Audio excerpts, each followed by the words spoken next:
Despite being the fan favorite Fallout game, actually walking through the Mojave Wasteland in vanilla New Vegas is kind of boring, and anyone who disagrees with this simply suffers from Stockholm Syndrome. The main reason I say that it's boring is, although the locations themselves are amazing and some of the best in the series, actually walking from point A to point B, you'll quickly notice how little life there actually is. But thankfully, we'll be looking at some mods today that'll make your time exploring the Mojave a bit more lively and enjoyable. And we'll be starting things off with Mojave Wildlife, which will add in hundreds of hand-placed spawn points based off vanilla level list and cut spawn locations. Using this mod, areas such as Redone test site have seen a significant increase to their population, and wandering the Mojave, you'll be more likely to stumble across some of its local inhabitants. Now this mod consists of two main versions, Fallout 3 style spawns and New Vegas style spawns. Personally, I opt for the New Vegas version, but if you want to encounter mutants, ghouls and robots, maybe consider checking out the Fallout 3 version. If you are going to use this mod though, you'll likely want to pick up another mod by the same author, that being Mojave Raiders. However, this one is a lot bigger than the previous mod, as it's essentially an overhaul to New Vegas' Raiders, tweaking both their spawns and the equipment they carry, with factions such as the Vipers and Jackals getting a new look, as well as some previously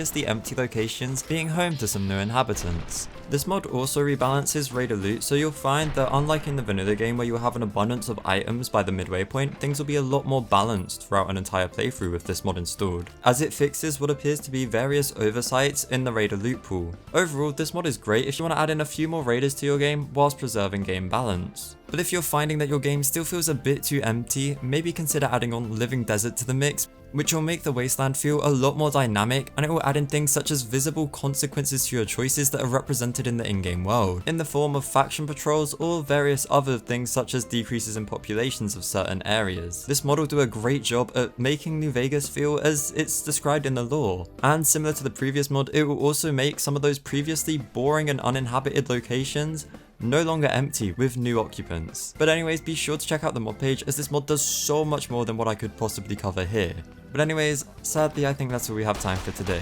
I hope you all enjoyed, and I hope to see you all next time.